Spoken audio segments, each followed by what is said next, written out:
అంటే దోషారోపణ చేయబడినప్పుడు మనిషి తలదించాల్సి వచ్చింది. అంటే తలదించినప్పుడు నువ్వు మౌనం అంగీకరించినట్టే, ప్రతిదీ అంగీకరించినట్లే. దేవుని చిత్తానుసారముగా జీవించాలని దేవుడు ఆశపడుతున్నాడు. దేవుని చిత్తానికి ఎదురెళ్ళి మనం ఏం చేయలేము. వాక్యంలో ఒక మాట ఉంటుంది, అంటే ఆ పర్వతం మీద నుంచి పడివాడు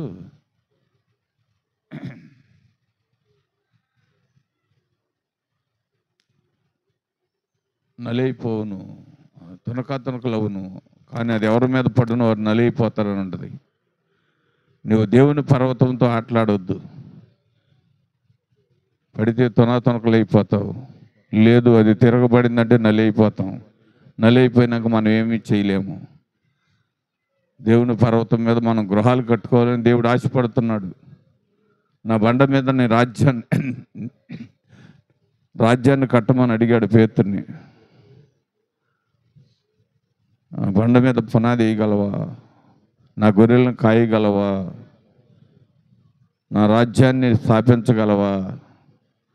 అలాగే దేవుడు నిన్ను నన్ను కూడా ఈ గ్రామంలో ఆయన నామాన్ని గణపరచాలని, అనేకులకి దీన్ని తెలియపరచాలని, అనేకులు నశించిపోతున్న కుటుంబాలకి దేవుడు రక్షణ ఇవ్వాలని, ఆయన ఉద్దేశాలు నెరవేర్చాలని ప్రభువారు ఇష్టపడి ఉన్నారు. మరి నీవు నేను ఎంతవరకు ఈ సమయాన్ని అర్థం చేసుకోగలుగుతున్నాం?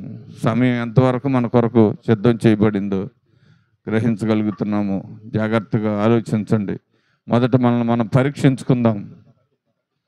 దేవుని ఉద్దేశాలు నెరవేర్చడానికి మనల్ని మనం పరీక్షించుకుందాం. కిందకి దిగి మోకాళ్ళు వేయి. నువ్వు కూడా రమణ మోకాళ్ళు వేయండి. అందరూ మోకాళ్ళు వేసి ప్రభువుని అడగదాం. ప్రభువా, నా స్థితిగతులను గమనించే దేవుడు నీవు గనక నా పరిస్థితులన్నీ మీకు తెలుసు ప్రభువా. మేము భేదవారిమి, అతి భేదవారిలో భేదవారిమి. కానీ మీరు మా కొరకు ఒక రాజ్యాన్ని సిద్ధం చేసి ఆ రాజ్యంలో మేము ఒక ఉన్నతమైన వ్యక్తులుగా ఉండాలని మీరు ఆశపడుతున్నారు అయ్యా. దానిని సంపాదించుకునే మార్గం మాకు ఇచ్చారు. దాన్ని ఎలాగ సమకూర్చుకోవాలో, దాన్ని ఎలాగ సద్వినియోగపరుచుకోవాలో, ఆ రాజ్యం కొరకు ఎలాంటి ప్రయాస కలిగి మేము జీవించాలో ప్రతి ఒక్కరూ పరిశీలన చేసుకున్నట్టుగా సహాయం చేయమని అడుగుదాం. ప్రభువుని అడుగుదాం. ప్రభువా, ఆ మార్గం నాకు కావాలి ప్రభువా.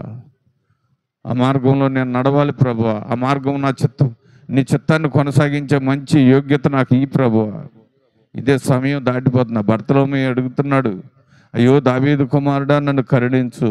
ఎందుకంటే ఆ త్రోవ దాటి అతన్ని దాటి వెళ్ళిపోతే అతనికి కళ్ళు రావండి, నేత్రాలు రావు. ఆ సమయం దాటిపోతే అతనికి రక్షణ లేదు, చూపు లేదు. ఇప్పుడు ఈ మధ్యాహ్న సమయంలో కూడా ప్రభు మనల్ని దాటిపోయినాక మనం ఎంత అరిసిన ప్రయోజనం ఉండదండి. ప్రభువా, ఈ ఉన్న సమయంలో నేను నా స్థితిగతులను సరి చేసుకుంటాను ప్రభువా. ఎప్పుడో మరణమైపోవలసిన మా జీవితాల్లో మీరు ఇచ్చిన పునరుద్ధానం ఎంతో విలువైనది ప్రభువా. అయ్యా, మరణించవలసిన నా కొరకు మీరు మరణం అయిపోయి సిలువు మరణం ఉంది ప్రభువా. మహిమార్థమైన లేచి మా కొరకు స్థలం సిద్ధం చేయటానికి వెళ్ళావు కదా ప్రభువా. ఆ స్థలంలో మీ జీవ గ్రంథంలో నా పేరు లెక్కించబడి ఉన్నదా? ఆ స్థలంలో నేను హక్కుదారురాలుగా ఉండటకు అవకాశం ఉన్నదా ప్రభువా? ఆ స్థలము నాకు కావాలి ప్రభువా. దాన్ని నేను పొందాలి ప్రభువా. అది నాకే కాదు ప్రభువా, నా బిడ్డలకి, నా కుటుంబానికి, నా ఇరుగు పొరుగు వరకు కూడా అక్కడ నేను స్థలం సిద్ధం చేయాలి ప్రభువా. అలాంటి గొప్ప భాగ్యం నాకు కావాలి ప్రభువా. అలాంటి భాగ్యాన్ని మీరు నాకు అనుగ్రహించు ప్రభువా. దేవా, ఈ లోకంలో ఇది అస్థిరమైనది. ఈ సాక్షాత్తం లేని ఈ లోకంలో మేము ఎన్నో పడుపులు పడుతున్నాం ప్రభువా.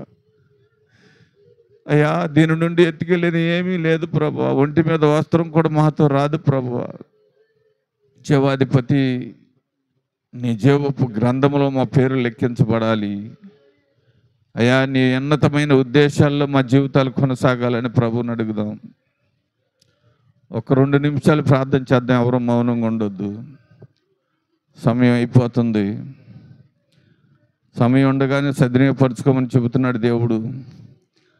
ఎలుగుండగానే నీళ్లు చక్కబెట్టుకోమని చెబుతున్నాడు దేవుడు. నీ కంఠంలో ప్రాణం ఉండగానే నీవు ప్రభువుని తెలుసుకోమని చెబుతున్నాడు ప్రభు. మన కంఠంలో ప్రాణం ఉన్నది, ప్రభువుని చేర్చుకోవాల్సిన విధానం మనకు వినబడుతున్నది. దానికి తల ఉంచి మనల్ని మనం సరి చేసుకుంటూ ఆయన చిత్తాన్ని ఎదికిన ఎడల దేవుడు తప్పక ఆయన ఒక ఉన్నత ఉద్దేశాల్లోకి నడిపిస్తాడు. నువ్వు ఒక తాగుబోతువైనా, నువ్వు ఒక వ్యభిచారివైనా, నువ్వు ఒక దొంగవైనా, నువ్వు ఒక ద్రోహివైనా, నువ్వు ఒక అబద్ధికుడివైనా, నువ్వు మోసగాడువైనా, లోభివైనా, ఎలాంటి వ్యక్తినైనా దేవుడు మార్చడానికి సిద్ధంగా ఉన్నాడు. ఎందుకంటే క్షమించే దేవుడు, క్షమాభిక్ష పెట్టే దేవుడు, కొడుతున్న వారిని కూడా క్షమించమని అడిగిన దీనపరుడు ఆయన. ఆ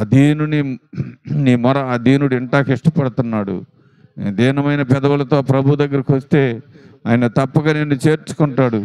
తన రాజ్యమునకు వారసత్వ హక్కును ఇస్తాడు మీకు.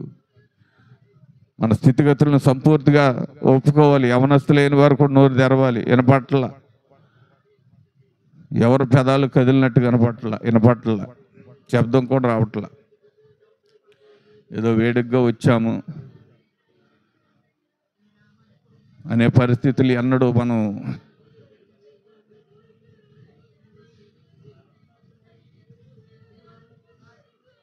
ఇదే సమయం, నేడే రక్షణ దినం, రేపు నీది కాదని చెప్తుంది వాక్యం.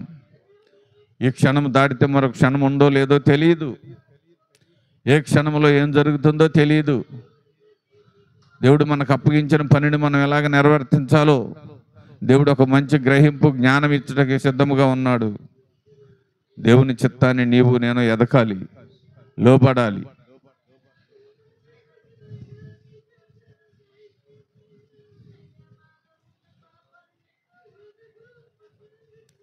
జీవము గల దేవా, జీవాధిపతి, నీ పాదాల దగ్గరికి వచ్చాము అయ్యా. ఎంతవరకు వినబడిన వాక్యాన్ని మేము ఎంతవరకు అర్థం చేసుకుంటున్నాము, ఎంతవరకు అర్థం చేసుకున్నాం ప్రభువా? అయ్యా, మీరు మాకు ఇచ్చిన ఈ అవకాశాన్ని అనేకులకు లేదు ప్రభువా. అనేకులకు లేని గొప్ప భాగ్యము, ధన్యకరం ఇచ్చారు. మేము ఎక్కడ వారమో ఎచ్చటి వారమో ఎవరికెవరో తెలియదు ప్రభువా. కానీ ఇలాగా మీరు మమ్మల్ని సమకూర్చిన విధానమును బట్టే వందనములు నాయనా. నాయనా మేము ముందు దాకబడేవారం కాదు ప్రభువా. మా స్థితిగతులన్నింటినీ ఎరిగిన దేవుడు మీరు గనక యథార్థముగా ప్రభువా ఒప్పుకునే మనసు దయచేయండి. పాపాన్ని దాచుకుని ప్రభువా శరీరాన్ని బలహీనపరుచుకునే వారికి మమ్మల్ని ఉండనియొద్దు. పాపాన్ని దాచుకుని మేము నరకానికి సిద్ధమయ్యే వారికి ఉండనియొద్దు. నటించి ప్రభువా వేషధారణ జీవితం మాలో ఎక్కడ ఉండనియొద్దు ప్రభువా. ఎందుకంటే మీరు ప్రేమించే దేవుడు, స్పష్టముగా ప్రేమించేవారు, మీరు పరిపూర్ణంగా ప్రేమించే తండ్రులు. బహిర్గతంగా మమ్మల్ని ప్రేమించటకే మీరు ఇచ్చినారు ఈ సమయాన్ని. దేవా, నీ ప్రేమను పొందే కృప దయచేయండి. దయగలిగిన యేసు ప్రభువా, మీరు ఇచ్చిన సమయాన్ని బట్టే వందనములు. ఎంతవరకు మీరు మమ్మల్ని ప్రేమించి ఇచ్చిన ఈ అవకాశాన్ని బట్టి వందనాలు. రెండో దినం ప్రభువా, మొదట ఉదయకాలం మీటింగ్ కూడా అయిపోతుంది ప్రభువా. ఆయన ఇంకా మా ముందు 3 మీటింగులు ఉన్నవి. అది రాత్రి, రేపు ఉదయం, ఎల్లుండి రాత్రికి ప్రభువా. నాయన అంతటితో ప్రభా ఈ మీటింగులు ముగించబడిపోతాయి. మరి మేము ఎలాగ ప్రభా ఎప్పుడు మిమ్మల్ని గణపరచగలుగుతాము? అయ్యా, ఒంటరిగా మా జీవితాల్లో కొనసాగించడం మా వల్ల కాదు ప్రభా. అనేకమైన పనులు, అనేకమైన నాయన ఎన్నో లేనిపోయిన పనులన్నింటినీ సైతాన్ని సమకూరుస్తాడు నాయన.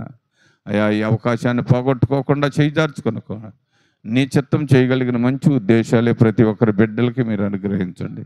యవనస్తులైన బిడ్డలు ఉన్నారు, చిన్న బిడ్డలు ఉన్నారు, చంటి బిడ్డలు ఉన్నారు, యవనస్తులైన భార్యాభర్తలు ఉన్నారు, అయ్యా నడిప్రాయంలో ఉన్నవారు ఉన్నారు. ప్రతి ఒక్కరిమే ప్రభువా గుర్తించి గ్రహించి మీ నామానికి మహిమ తెచ్చేవారుగా సిద్ధం చేయమని. అలాగ జరుగుతున్న ఈ మీటింగుల్లో ప్రభువా ఎవరి పట్ల మీ క్రియ జరగబోతుందో మాకు తెలియదు. అయ్యా, మీరు ఉన్నతమైన దేవుడు గనుక ఈ ఉన్నత ఉద్దేశాలతో నడిపించబడినట్లు సహాయం చేసి నీ కృప ఎంబడి కృపలో జీవించేవారుగా మమ్మల్ని సిద్ధం చేయమని, విలువైన నీ నామానికి మహిమ, ఘనత, ప్రభావాలు తెచ్చుకొనమని యేసు పుణ్య నామములు అడిగి వేడుచున్నాం తండ్రి.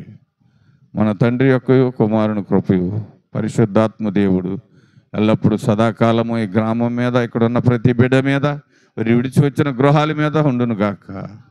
మీ అందరికి వందనాలు.